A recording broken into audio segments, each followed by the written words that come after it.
En el Instituto de Tecnología de Massachusetts. O sea, MIT. El cerebro es algo súper El fascinante. cerebro es algo increíble. Que realmente es eso. Que realmente no sabemos. No sabemos. Quiero saber Pero más. quiero saber más. Pero quiero saber más. Claro, y te lo explico aunque sea con mi última neurona.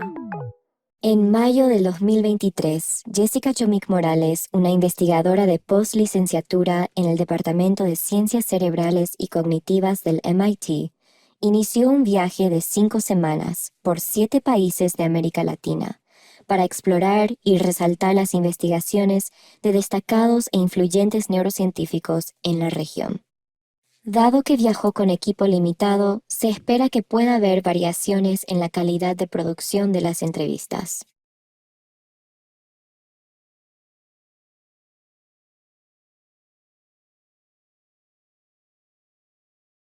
Bienvenidos a otro episodio de Mi Última Neurona. Soy Jessica Chomik Morales, host y productora del podcast.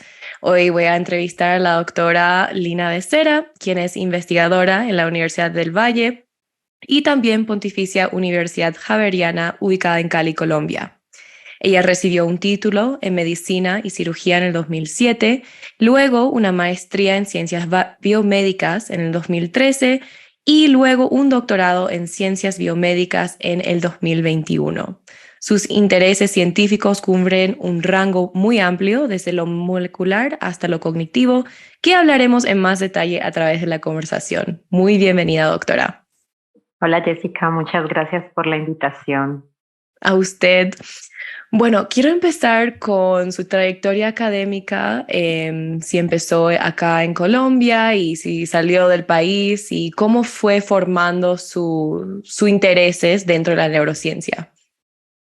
Bueno, yo he estudiado casi que todos mis momentos académicos en el país. Yo soy una persona que se ha formado en Colombia, tanto en su pregrado como en los posgrados, se han llevado a cabo aquí, dentro del país.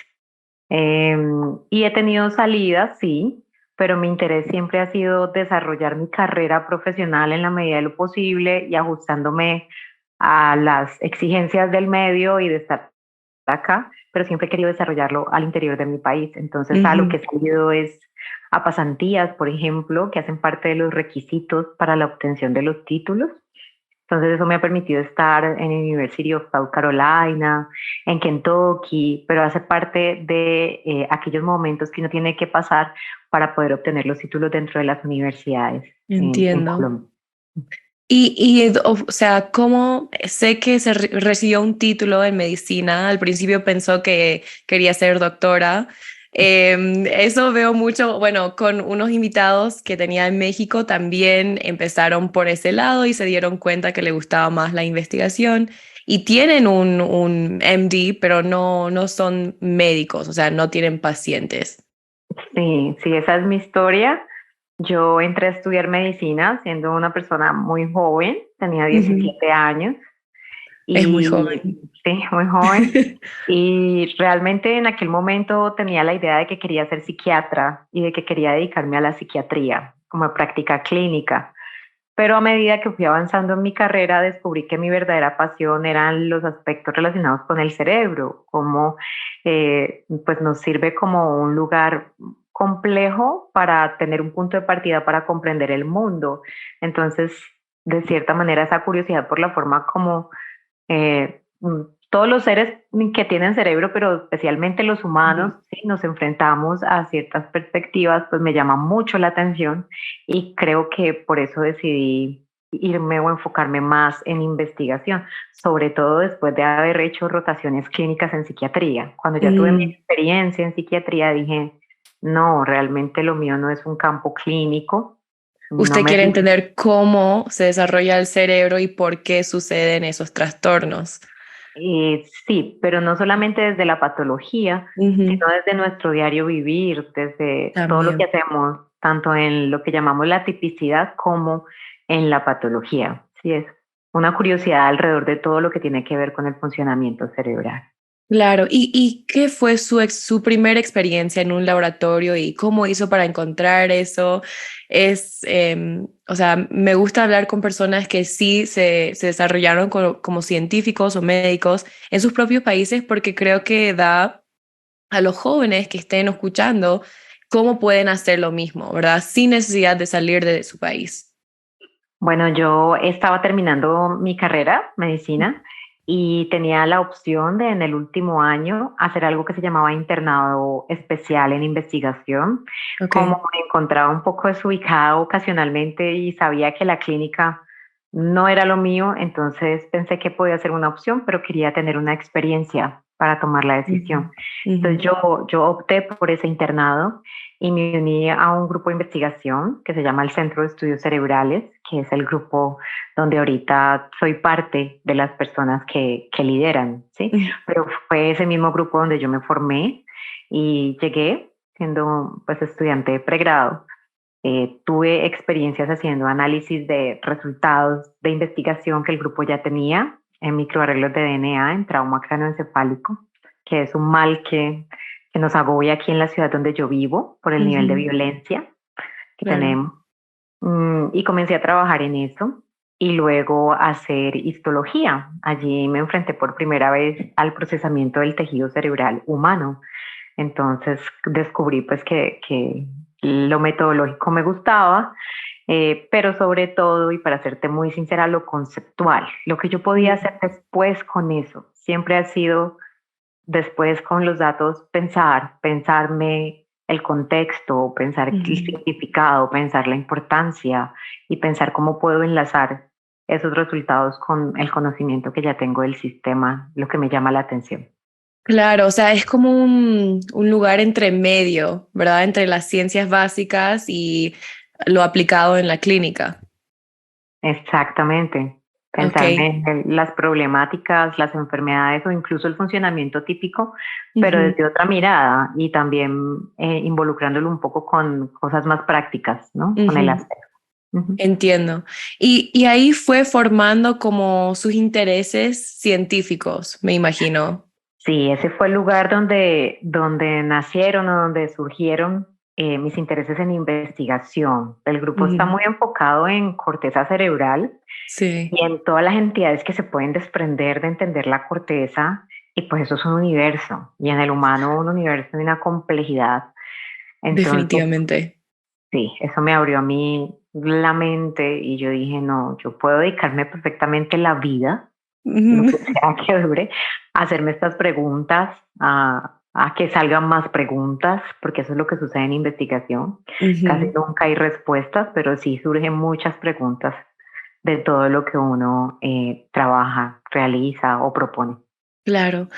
Bueno, leyendo un poquito, revisando sus publicaciones académicas, veo que tiene, como había dicho, un rango muy amplio de estudio y eso también demuestra que usted sí se interesa en muchas cosas, no es que se enfocó así específicamente en algo en toda su carrera, que a veces es el caso de los científicos que empiezan en el pregrado ya con un conocimiento de algún tema en neurociencias y más o menos siguen por ese lado. Entonces, vi que usted trabajó con esquizofrenia, autismo, hasta el COVID-19 y la meditación y cómo eso afecta a los estudiantes que tienen mucho estrés. Y quiero que hable un poco sobre eso. Bueno, Jessica, si yo te soy sincera, la investigación, digamos, de forma estricta, ¿sí? Pues sí tiene o representa unas limitantes, pero en medio de mi carrera como científica y sobre todo en la búsqueda por sobrevivir y poder pagar mis estudios Ujú. de posgrado, mi maestría y mi doctorado, yo entré al mundo de la docencia, tratando Ah, de evitar claro. digamos, un poco la clínica, ¿no? Porque no quería volver a ella. Entonces dije, no quiero Ujú. ser médica, puedo aprovechar la docencia en neurociencias, en biología celular, en biología molecular, y resulta que gran parte de los intereses en investigación surgen también de las preguntas que se hacen los estudiantes. Entonces a mí me interesan mucho los procesos de investigación formativa. O sea, me encantan los semilleros de investigación. Dirijo 2 semilleros de investigación, uno en cada universidad. Wow. Y me gusta mucho verlos porque siento que me representan en algún momento de mi vida, ¿sí? Yo estuve allí, yo fui esa persona que tenía tantas preguntas sobre cosas que uno cree que Y ya hay le gusta ser mentora para esto, es respuestas. claro.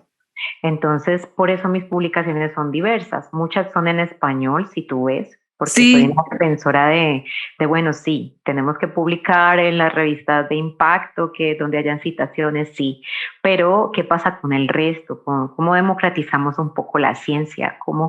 ¿Y cómo hago que estos jóvenes que están empezando pues puedan tener algo que vean como un producto y que se sientan motivados y digan, yo escribí esto, sí, a través de un proceso orientado, pero lo hice, me resolví una pregunta? Entonces si ellos me llegan con, no sé, profe, ¿cuáles son los efectos de las metanfetaminas en la conducta? Yo le digo, vamos a averiguar. Entonces miremos, busquemos sí. sistemáticamente cuáles son las respuestas a tu pregunta, y de allí han surgido muchísimos intereses que además, pues al tener una curiosidad innata, se han mezclado con mis propias búsquedas, porque por Ujú. ejemplo lo de la meditación, lo del estrés, han sido procesos que también he vivido, entonces me Que son gusta. relevantes y sí, que deberíamos saber. ¿Y qué encontró en ese estudio? Mira que en relación con lo de la meditación fue muy interesante darme cuenta, porque el trabajo se hizo específicamente en mindfulness, ¿sí? En un tipo de meditación, y bajo unos protocolos específicos. Fueron 2 protocolos de reducción del estrés particulares que estuvimos analizando, ¿sí? Y resulta que lo que vi es que más allá de esa creencia o ese preconcepto que se tiene de la meditación como aquel lugar donde uno, digamos, está como en blanco y no Ujú. está trabajando, pues existe la posibilidad, ¿sí?, de que eso nos permita pasar de lo que llamamos la red neural por defecto a las redes atencionales y las redes de tarea, las funciones ejecutivas. Entonces, cómo comenzar a ver que la meditación realmente es un estado de tarea. Lo que llamamos Mm. meditación es todo lo contrario a lo que uno piensa de entrada, que es como, vamos a evitar el trabajo. No, estamos muy activos y estamos tratando precisamente de enfocarnos de una forma muy particular en alguna tarea específica. Ok. Y es ese pasar de la prospección a la tarea lo que nos permite salir de la rumiación, ya sea la rumiación sobre el pasado Ujú. o O el la futuro. rumiación sobre el futuro. Entonces Ujú. es como logramos escapar de eso, estar en el presente, haciendo algo particular, ¿no? Y eso es lo que permite la meditación. Usted dijo mindfulness, ¿cómo se diría eso en español? Sería como meditación de atención plena. De atención plena. Y, por ejemplo, si alguien quiere hacer esto, ¿cuántas veces por día le serviría? ¿Una vez? ¿Y por cuánto tiempo? Y en ese, donde están fijando la atención a algo más controlado, ¿en qué se fija? ¿En sí mismo? ¿En respirar? Hay varios focos atencionales. Entonces, porque son varios protocolos de mindfulness, como te decía, nosotros evaluamos solo 2, Ujú. existen más, ¿sí? Pero en estos, por ejemplo, puedes buscar un objeto particular, algo en lo que tú quieras enfocarte, o hacer alguna tarea de, por ejemplo, discriminación sensorial, o sea, ubicarte en un sonido, en el ambiente y comenzar a identificar o a tratar de diseccionar un poco todos los estímulos que hay a tu alrededor para Ujú. identificarlos. Lo que usualmente uno filtra y evade o ve como una sola cosa o percibe como solo una cosa, el mindfulness te puede ayudar a hacer ese enfoque atencional Ajá. selectivo sobre cada una de esas cosas que estás experimentando. Y ahí el cuerpo se desestresa de alguna manera. Sí, hay una correlación con la activación de la ínsula, por ejemplo, que es una zona muy relacionada en nuestro cerebro con todo lo que entra de nuestras vísceras. Entonces es como también logramos tener una mejor conciencia corporal, ¿sí?, de lo Claro. profundo. Y adicionalmente, como te decía, salimos de esa red por defecto que realmente es una red de prospección, como una red de pensarnos de autorreferencia. donde estamos todo el tiempo en el yo, lo que me pasó, lo que me va a pasar, mis preocupaciones. Entonces, la meditación ayuda mucho a que pasemos a estados de tarea que nos disminuyen la carga que genera esa tendencia del cerebro a estar pensando en eso. Claro, claro. Y bueno, y entonces para los estudiantes que estén escuchando, que se tomen unos momentos para el reflejo personal y capaz hacer una sesión de mindfulness. ¿En qué parte del día sería mejor hacer eso? ¿O solamente cuando se están sintiendo estresados o es parte de lo diario? Yo pienso que, o recomiendo, ya como mi opinión, que se volviese de ser posible una práctica, o sea, una práctica, sí, que tenga una rutina, que lo puedan incorporar dentro de sus actividades. Es difícil, pero uno puede intentarlo cuantas veces sea necesario. Sí, creo que al principio es un poco difícil si uno no lo ha hecho antes, quedarse ahí. Bueno, como usted dijo, no es poner la mente en blanco, sino tener un momento de tranquilidad y stillness, o sea, sin movimiento, realmente percibir el entorno. Y es difícil al principio porque uno quiere decir, ay, tengo un examen mañana, tengo que hacer esto, tengo que salir de compras, tengo que ayudar a mi mamá y a veces se pone un poco difícil, pero con la práctica ya va a ir mejorando y uno puede entrar en ese estado más fácil. Algo que quería volver a retocar que mencionó es que tiene publicaciones tanto en inglés como en español. Y quiero que hable un poco sobre la importancia de eso y publicar en español y las barreras de idioma en la ciencia. Nosotros nos encontramos enfrentando pues las brechas de producción del conocimiento en neurociencias.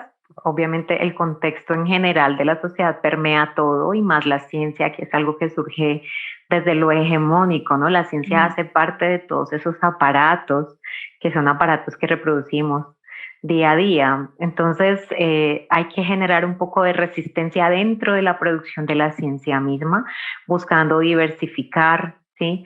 Y tratando de generar nuevos indicadores de lo que son los procesos, porque al final termina volviéndose un paper algo que lee muy poca gente, que tiene muy poco impacto, y los procesos o los indicadores usuales de impacto terminan siendo pues una presión para los investigadores de incluso buscando autorreferenciarse, autocitarse. Entonces son prácticas que vamos alimentando de manera indebida para poder alcanzar esos indicadores que se nos exigen, ¿no? Entonces esto de tratar de salirme un poco de eso y apostarle mucho a la investigación formativa y hacer trabajos paralelos en revistas que algunas estarán indexadas, otras no, también es otro asunto, donde yo pueda ver que a través de un proceso riguroso de acompañamiento, ¿sí? Y formativo, porque existen revistas para la publicación formativa, entonces comencemos a ganar espacio para democratizar un poco la ciencia, para generar esta resistencia,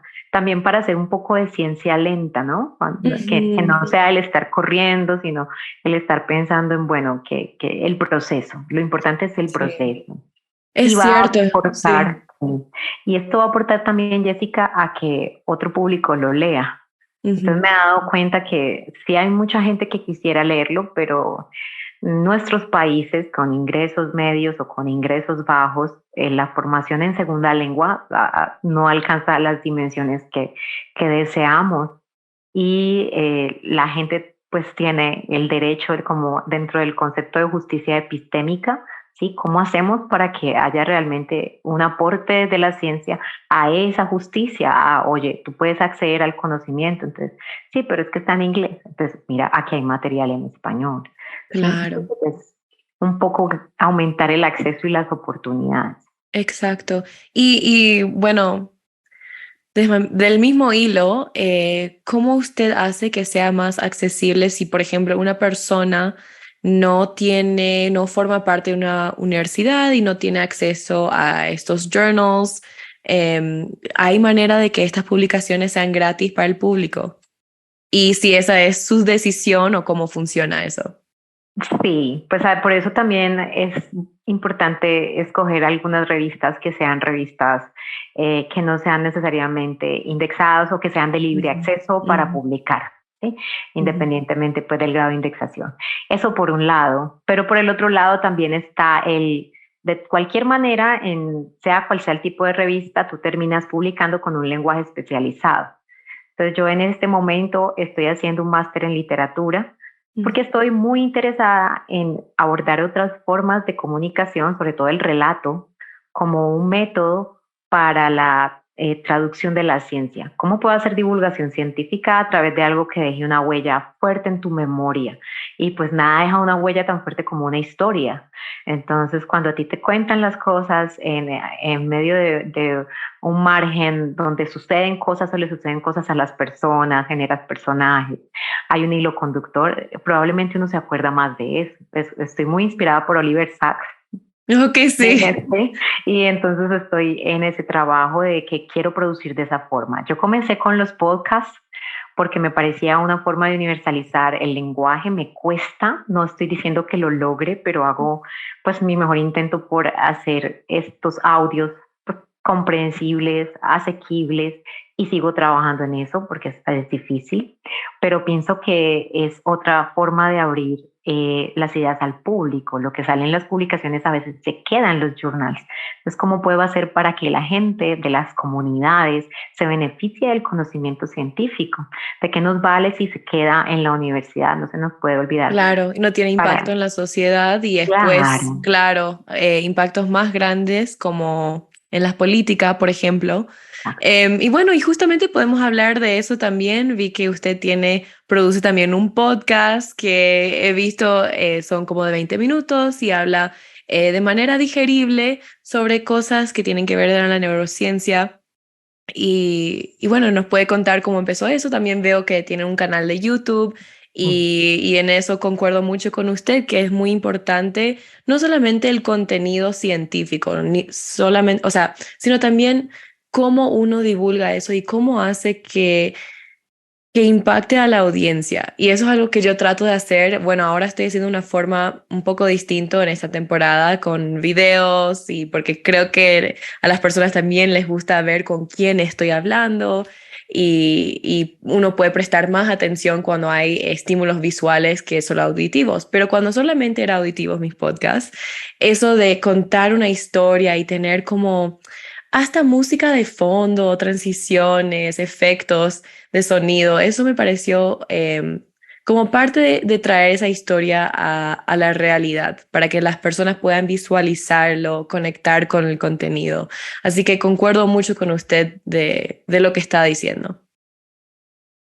Sí, Jessica, pues los videos de YouTube, ¿sabes? Que empezaron a la fuerza. Me lo propuse porque tuvimos que teletrabajar durante la pandemia. Ujú. Entonces me sentía muy lejos de mis estudiantes. Sentía que a veces yo entraba a una sesión de clase virtual y era la única cámara encendida y costaba mucho que ellos pudieran exponerse a través de sus medios. Ujú. Entonces, incluso no todos entraban a la clase, no todos entraban a las Claro. sesiones, había mucho ausentismo y pensé, no tiene que haber alguna forma de que ellos me sientan cerca, de que se les facilite el proceso, de que puedan volver a los temas y se me ocurrió hacer las clases a través del formato de YouTube. Entonces conseguí, pues, digamos, las herramientas para que me pudieran ver mientras les Ujú. daba la clase, pudieran ver mi rostro y también las diapositivas, y grabé los videos de todo el curso de sistema nervioso para que pudieran estar allí y pudieran tenerlo cuantas veces lo necesitaran y volver a él. Y pues nunca me imaginé que pues en unos meses fuera a ver, no sé, 1500 personas viendo el canal, que para mí, pues que no estoy en ese medio, me pareció una cosa muy impresionante. Yo dije, si hay gente interesada en estudiar neuro y no solamente mis estudiantes, sino probablemente mucha más gente. Sí, Entonces, definitivamente. allí una ex estudiante mía, que es comunicadora social, periodista, me propuso lo del podcast. Me dijo, oye, yo estuve viendo esos videos y yo creo que podemos hacer algo para el público general, algo aún Ujú. más sencillo, aún más fácil de entender y podemos aportarle a la sociedad haciendo eso. Hablemos de temas que todo el mundo quiere saber, hablemos de adicciones, hablemos de psicopatía, hablemos Sí, de qué pasa con el aislamiento social en claro. nuestros cerebros y comenzamos con el podcast. Qué bien, sí, y las personas sí quieren aprender y siempre, bueno, a veces yo no estoy tan lejos de mi formación como mis invitados. Por eso yo quiero, con la posición en que estoy ahora, los recursos que tengo, darle un lugar a los neurocientíficos que saben mucho más que yo y que también son médicos, contestar estas preguntas que tiene la población general de qué pasa en el cerebro cuando uno está enamorado, qué hay, o sea, qué pasa en el cerebro cuando uno medita, no sé, hasta cosas más controversiales en nuestros países de dónde viene la homosexualidad y cómo eso se ve en modelos animales. Y entonces creo que es muy importante la divulgación y me alegra que usted está haciendo lo mismo. Así que voy a dejar unos enlaces en este video al podcast y también al canal de YouTube de la doctora de Cera. Bueno, vamos a cambiar un poquito de tema. Quiero hablar más sobre sus investigaciones actuales. Leí un poquito de un paper que tiene que habla sobre el síndrome, y disculpe que si lo digo mal, Guillain-Barré, no sé si así se pronuncia, y o sea, ¿qué es eso? ¿Y por qué el COVID-19 tiene como no sé, una posición causal de este síndrome? Bueno, ese fue un trabajo que surgió del interés de unos estudiantes que querían preguntarse pues cuál podría ser el grado de coexistencia o de presentación del síndrome de Guillain-Barré, que es una enfermedad desmielinizante que comienza a comprometer tus funciones de forma o en sentido ascendente, ¿sí? Que puede incluso llegar a comprometer tu función ventilatoria, ¿sí? Llevándote a la Wow. muerte dependiendo de su progresión. Y ellos querían saber pues cuál era la coexistencia en cohortes de pacientes que tuvieran COVID. Eh, Ujú. 19, entonces, o que tuvieran pues la infección por SARS-CoV-2. Y pensar en si también había una relación con la vacunación. ¿Sí? Entonces hubo esa pregunta también alrededor de cuáles podrían ser los efectos adversos posibles de las vacunas o con qué se han relacionado más dentro de las condiciones neurológicas. Entonces eso fue una revisión sistemática de la literatura. ¿Sí? Ok. Donde encontramos algunas relaciones y una correlación con una de las formas de la enfermedad que estaba mucho más presente en los pacientes, porque hay algunos lugares, digamos, comunes, ¿sí? Entre el COVID y las células nerviosas que permitirían que él generara o invadiera, ¿sí? El sistema nervioso, causando este tipo de patologías. Wow, sí, no sabía eso, pero también está muy joven la investigación porque solo hace, bueno, no es mucho tiempo también, hace 3 años empezó la pandemia, pero creo que todavía no sabemos como comunidad qué va a ser los efectos de largo plazo de esto, como también de igual manera, por ejemplo, de los vapes. Hay mucha investigación sobre lo que hacen los cigarrillos en los pulmones, pero también, o sea, no tenemos muy buena idea de cómo va a resultar, por ejemplo, la salud de mi generación para abajo eh, a causa de los vapes. Entonces, de alguna manera es similar esto, es un poco nuevo, pero ya está surgiendo más y más datos de COVID y las relaciones que tiene la vacuna con otras enfermedades. Bueno, también vi que, o sea, sus intereses actuales tienen que ver con el autismo, o sea, trastornos del espectro autista y epilepsia. Y para eso utiliza como técnica inmunohistología y quiero saber más sobre eso también. Bueno, ese trabajo hace parte de mi grupo de investigación, donde tenemos un líder del grupo, el doctor Efraín Buritica, y nuestros compañeros. Somos un grupo grande, donde hacemos procesamiento de tejido. En ese mismo grupo trabajamos en lo que te conté de trauma craneoencefálico. Y durante mi doctorado, que terminó en el 2021, me interesé en los trastornos del espectro autista. Y estuve haciendo mis pasantías en Estados Unidos bajo un grant de algo que se llama el Autism Tissue Program, y con mi codirector de tesis, que es el profesor Manuel Casanova del Greenville Health System. Entonces estuvimos trabajando, analizando los tejidos. Yo me fui para allá, hice el procesamiento y me encontré con unos cambios en los microcircuitos cerebrales, pues que llamaron totalmente mi atención. Llegué acá con un pensamiento pues mayor sobre el autismo, porque cuando yo estudié medicina, el autismo era algo que no se mencionaba, no nos enseñaron. ¿Sí? Entonces volví con otras ideas y comencé a correlacionar todos esos datos que yo veía del análisis de las células, ¿sí? Al microscopio, y de los microcircuitos que ellas constituyen, ¿cierto? Cómo ellas se relacionan y se conectan. Lo comencé a correlacionar con los síntomas, con la clínica. Estuvimos incluso en una idea de una fundación con unas amigas terapeutas que ven pacientes dentro del espectro.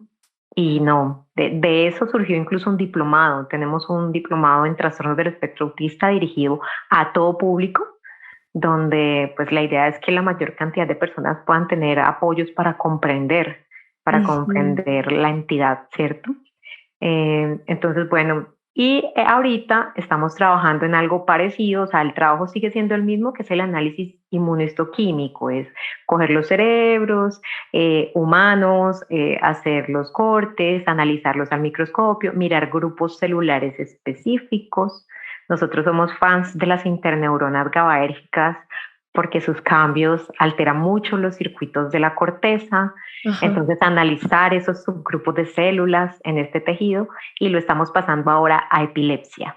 Entonces, los pacientes que son llevados a cirugía porque tienen epilepsia refractaria al tratamiento farmacológico, esos tejidos usualmente se iban para patología y se utilizaban solo de forma diagnóstica. Y en el estudio que estamos haciendo actualmente, esos tejidos adicionalmente de la parte diagnóstica sufren estos procesos de investigación donde utilizamos marcadores de neurodesarrollo, inflamatorios, de subpoblaciones de interneuronas para mirar el panorama general del tejido y tratar de identificar marcadores biológicos que nos indiquen o que estén asociados a la resistencia al tratamiento farmacológico.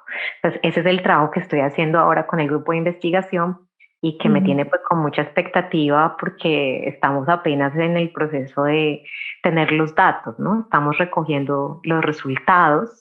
Y ese es el proyecto actual, el proyecto más actual en el que estoy. Justamente estuve hablando, le entrevisté al doctor Luis Concha, que está en la UNAM, en Querétaro, en México, y él también estudia epilepsia, y me estaba contando que en diferentes partes de la corteza hay como capas de distintas clases de neuronas, y bueno, y que ellos pueden ver si hay desorden en eso, así que para demostrar a los oyentes hay distintas maneras de estudiar a la epilepsia, por ejemplo, como también el autismo, que puede ser a nivel de comportamiento, también a nivel celular, y todavía nos falta mucho para entender, pero estamos como viendo dónde están las diferencias. Por ejemplo, con el autismo, si uno usa la técnica de IRMF, no se puede diferenciar un cerebro autista con un cerebro neurotípico.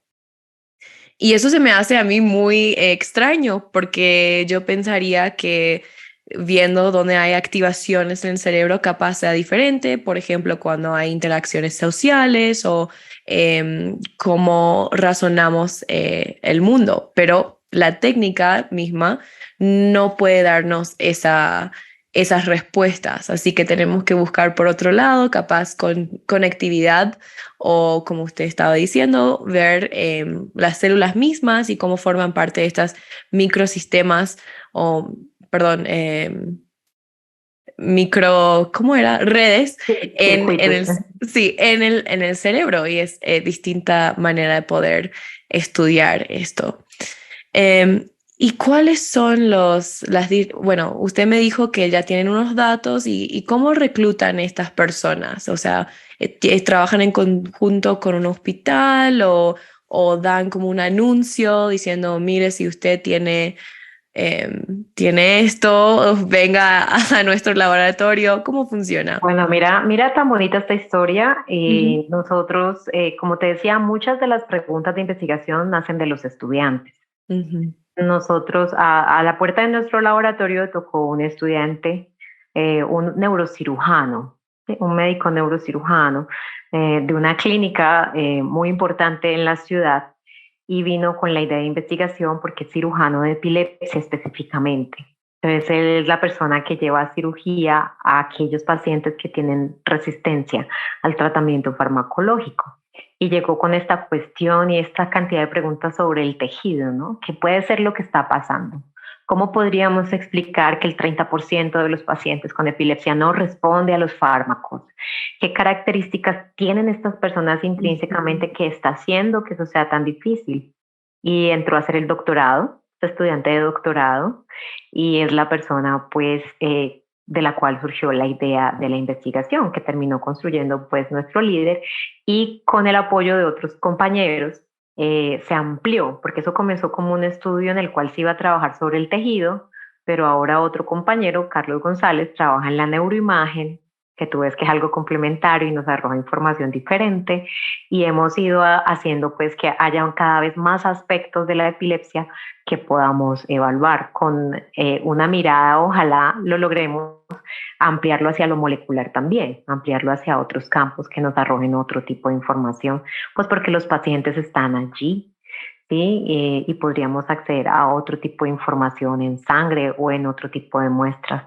Entonces, la ujú, idea es tratar de hacer el estudio más completo posible para la identificación de esos marcadores y aportar un poco al conocimiento de eso que se volvió un reto, porque es como que no, por más que se estudie epilepsia farmacoresistente, todavía no sabemos, ¿sí?, qué es lo que sucede o por qué se está generando y cómo podemos disminuir la prevalencia de la resistencia al tratamiento farmacológico.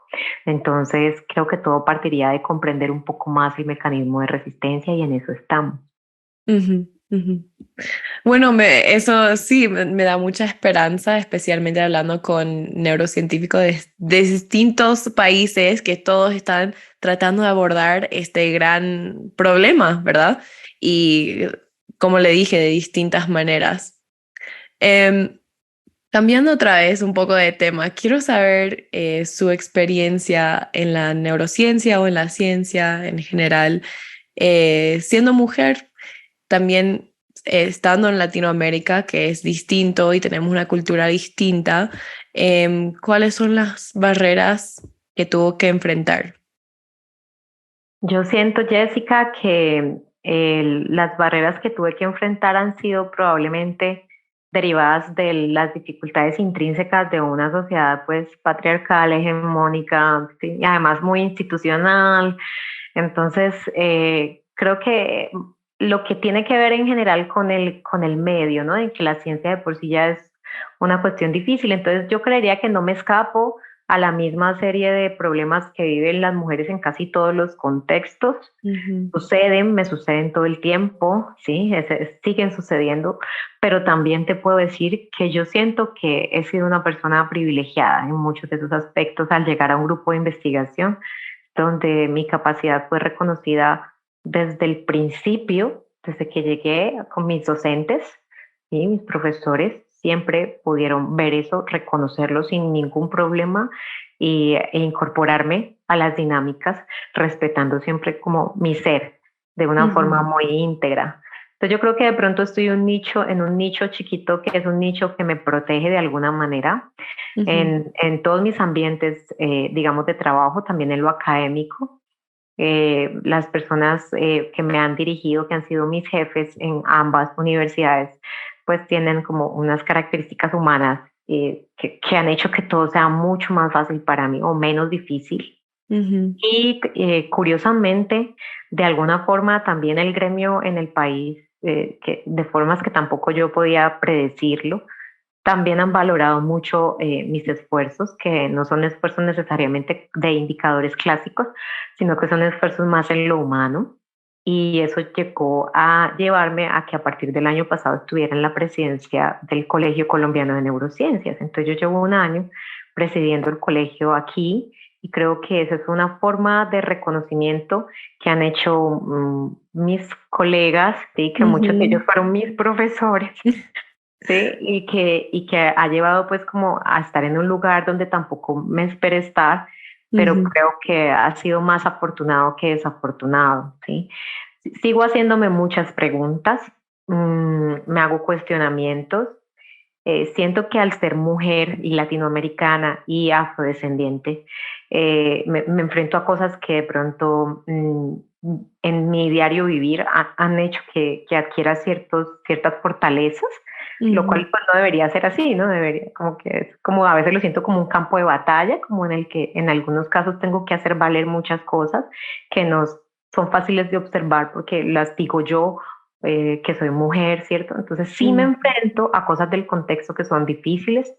Me he enfrentado pues a situaciones o a contextos que pueden ser situaciones de cierta manera dentro del marco de lo opresivo, ¿sí? Como que no, mi voz no sea escuchada, pero también me ha pasado lo otro, como te cuento, también me ha pasado que ya en los campos específicos de mi conocimiento he encontrado muchísimo reconocimiento de lo que soy como persona, como mujer, ¿sí? Y también he encontrado algún grado importante de respeto a las diferencias en pensamiento. Eso para mí es fundamental para poder trabajar, ¿no? Claro. Yo soy una persona que se considera feminista, antirracista, anticlasista. Vengo de un lugar de escasos recursos, o sea, hice una movilización social muy importante y drástica en mi vida y siento que eso me genera como una visión del contexto real que es distinto, ¿no? Es distinto y aprecio, sí, todo lo que la ciencia ha hecho también en relación con los cambios que ha tenido mi vida.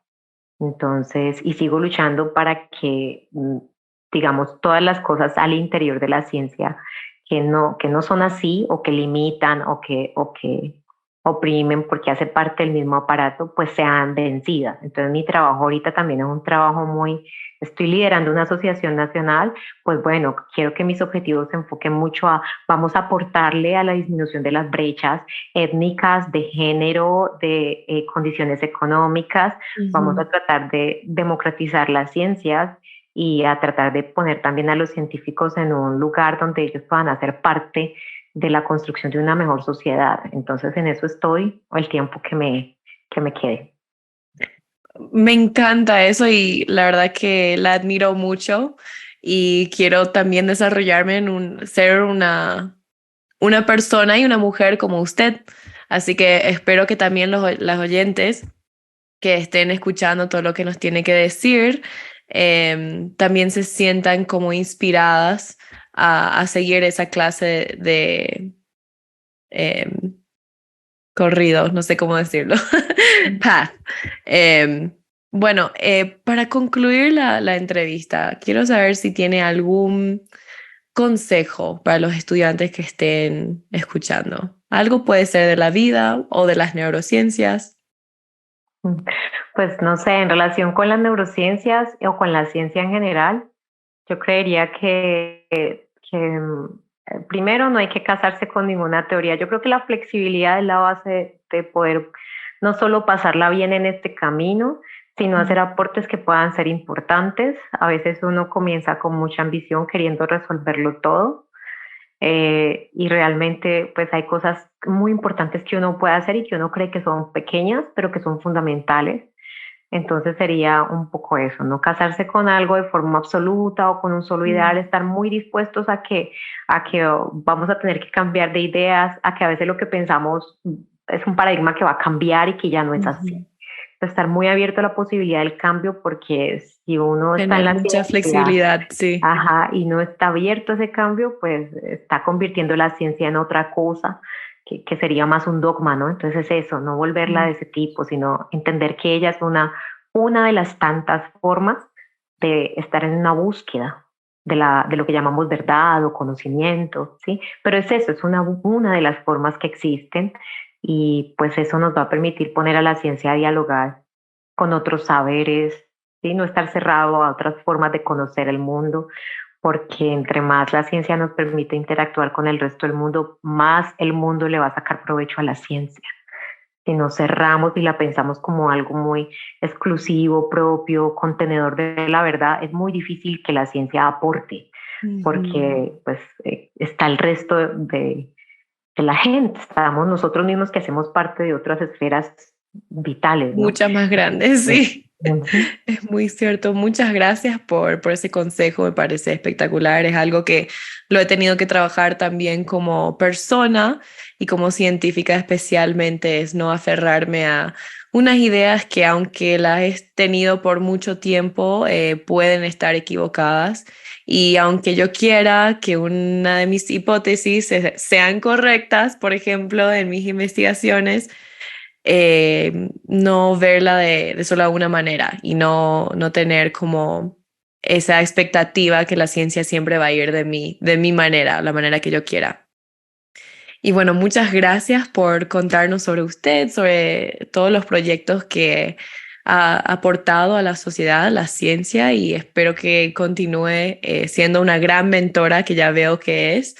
Y muchas gracias por ser mi invitada.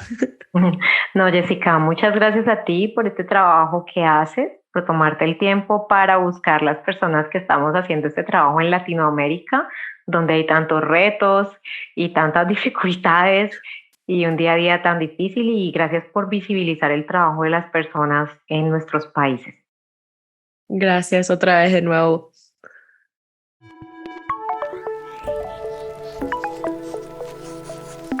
Si disfrutaste nuestro contenido, no te olvides de darle me gusta al video y suscribirte al canal de Mi Última Neurona para estar al tanto de los nuevos episodios.